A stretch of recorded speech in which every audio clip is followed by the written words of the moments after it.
never planned to keep my success a secret. But when you grow up with parents like mine, you learn that sometimes silence is your greatest weapon. My name is Sarah Chin, and this is the story of how I built a $900 million company when my family thought I was failing. The garden table at my parents' weekly family dinner felt smaller than usual that Friday evening. Maybe it was the weight of the news I knew was about to break, or maybe it was just the suffocating disappointment that seemed to radiate from my mother's perfectly pressed silk blouse. "Sarah, darling," Mom began, delicately cutting into her salmon. "I ran into Janet Wong at the club yesterday. Her daughter Jessica just made junior partner at Goldman Sachs." She paused, letting the achievement hang in the air like a guillotine blade. "Wasn't she in your class at Harvard?" I took a slow sip of water, already knowing where this was heading. "Yes, Mom, we had several classes together." "Such a smart girl," Dad chimed in, not looking up from his phone. "Following the proper path. Unlike some people who throw away perfectly good careers to play entrepreneur in their garage.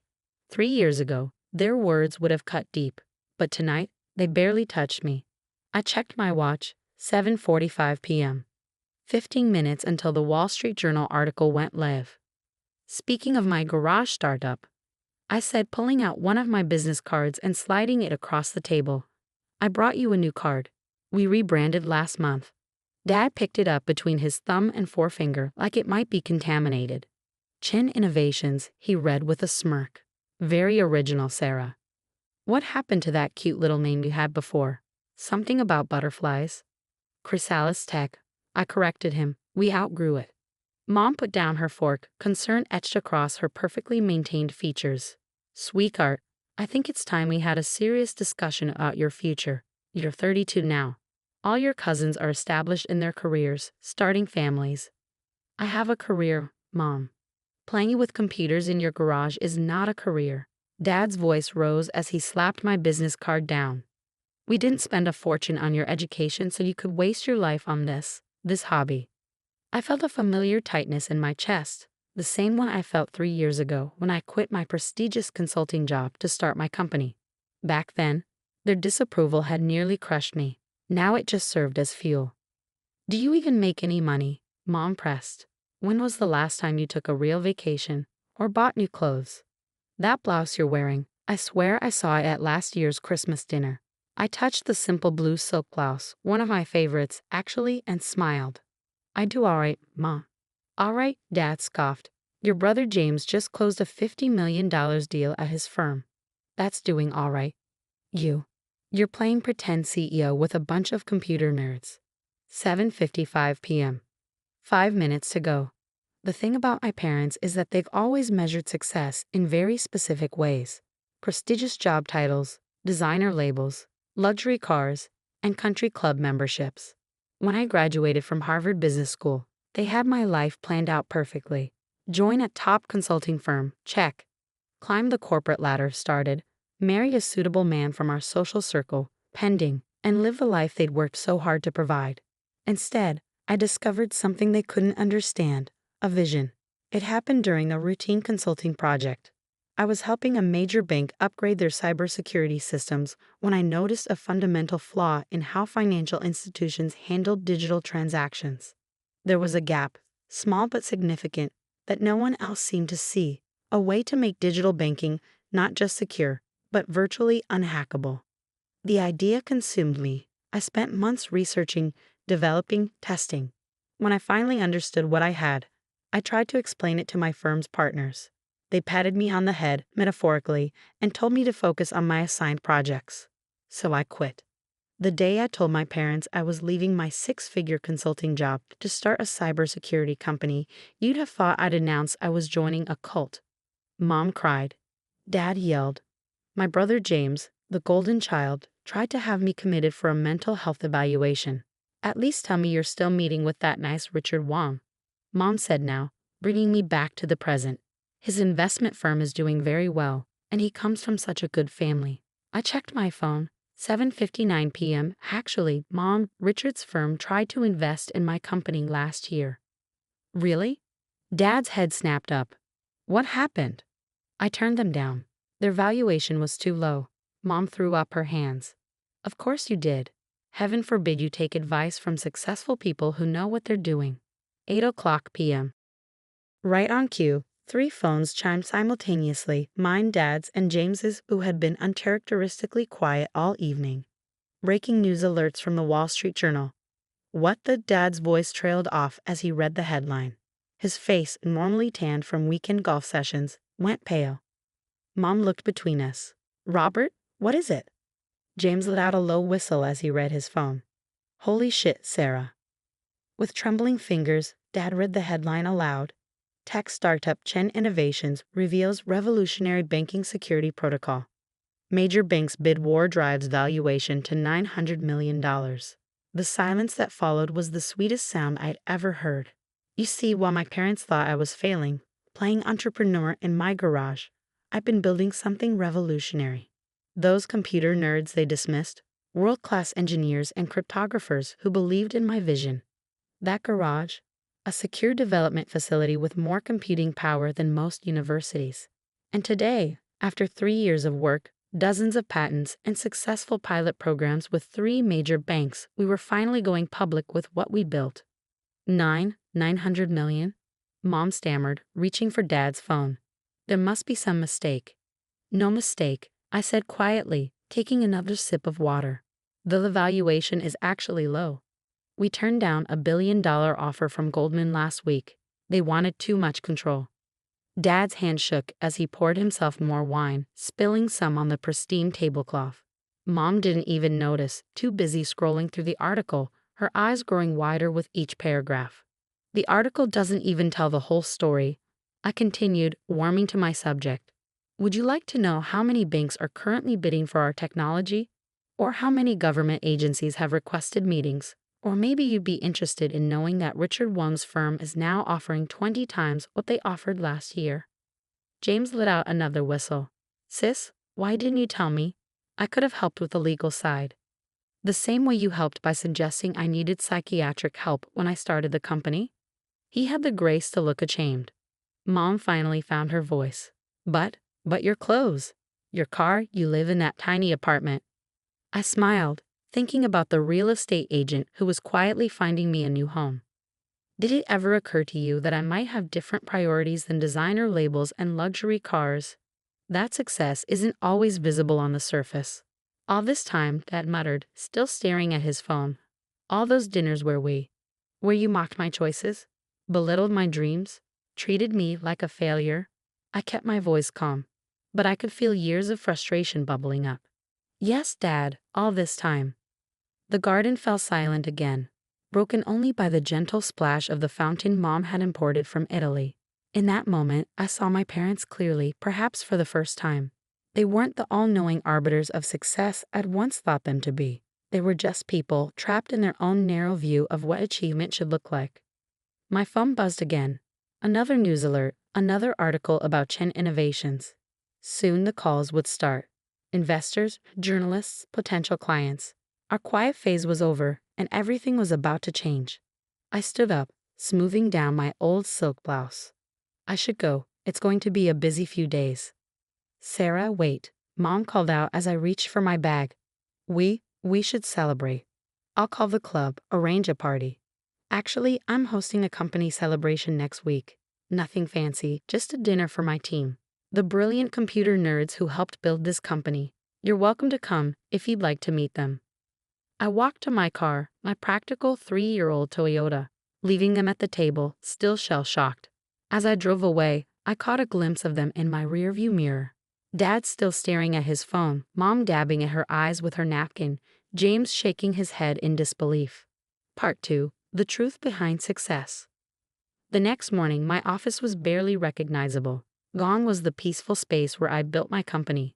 In its place, a whirlwind of activity filled every corner.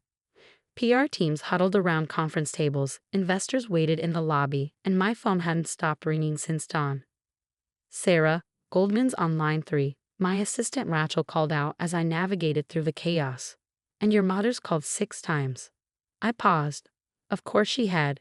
Take messages for both. My garage startup occupied the top 3 floors of a renovated warehouse in the city's tech district. Not that my parents had ever visited to know this. The garage they imagined was actually 30,000 square feet of state-of-the-art research and development space. The computer nerds were a team of over 100 brilliant engineers, cryptographers, and security experts from around the world. Team meeting in 5, I announced, heading to our main conference room. As I walked, I caught my reflection in a window, still wearing yesterday's old silk blouse. Mom would be horrified. The thought made me smile. The conference room filled quickly. These faces, some tired from working through the night, others excited by our public revelation, were the real story behind Chen Innovations' success. People who believed in the vision when it was just sketches on a whiteboard. First, I began, looking around the room. Thank you all for your extraordinary work. The security protocols we've developed together will change how the world handles digital transactions. You should be proud. Dr. Patel, our lead cryptographer, raised his hand. What about the acquisition offers? Ah, the billion-dollar question. Literally. As of this morning, we've received offers from 6 major banks and 3 tech giants. I paused, letting that sink in. But we're not selling. The room erupted in cheers. They understood what I'd known from the beginning. Our technology was too important to be controlled by any single institution. My phone buzzed again. Another text from Mom. Darling, the club is free next Saturday for your celebration. I've already spoken to the event planner. I put the phone away. She still didn't get it.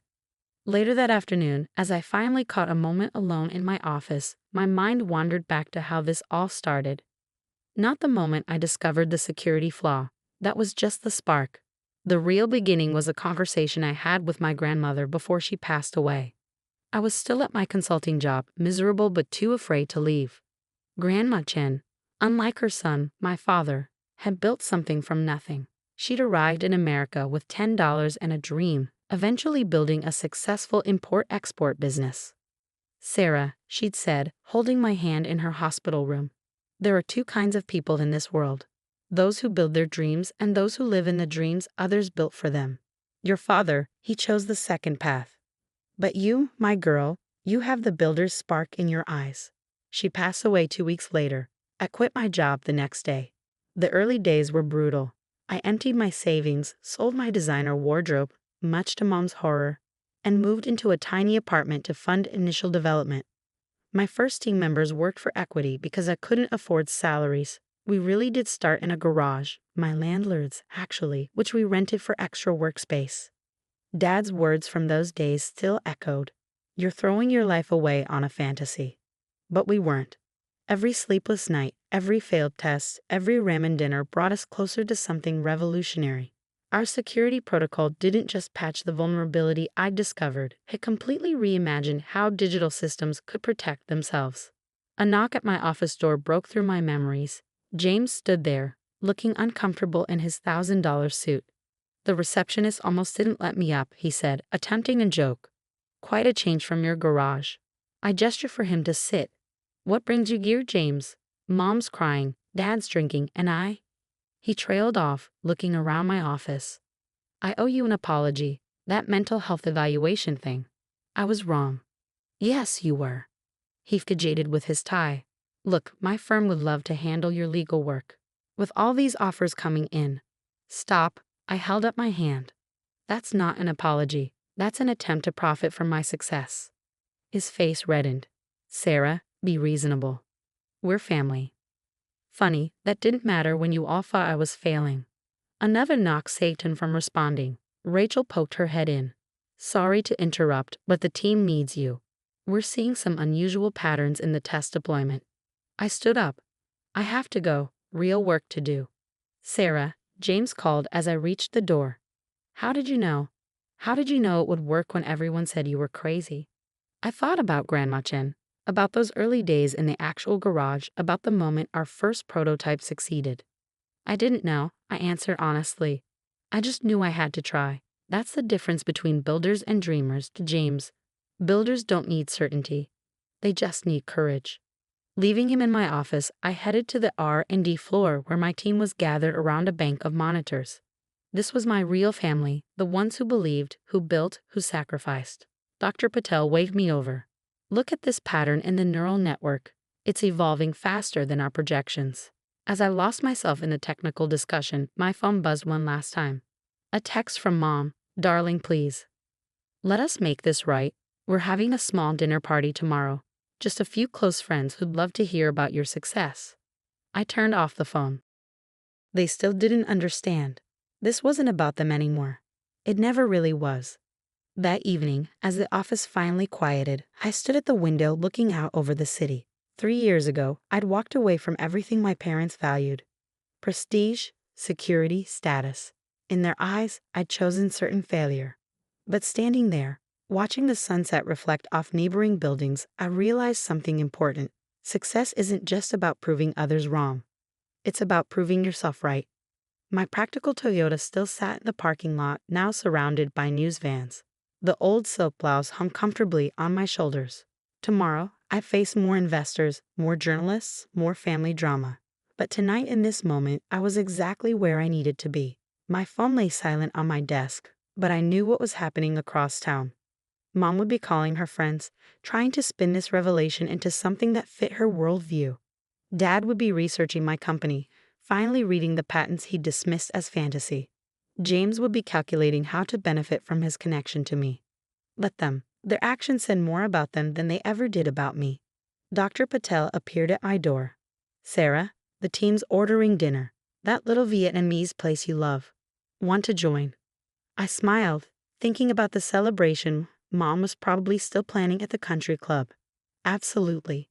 As we walked to the elevator surrounded by empty energy drink cans and whiteboards covered in complex algorithms, I felt a deep sense of peace. This was success, not the valuation, not the headlines, but this. Building something meaningful. Leading a team that shared my vision. Staying true to myself even when everyone I loved said I was wrong. The next morning, a package arrived at my office. Inside was an old, worn business card for Chen Imports and Exports and a handwritten note.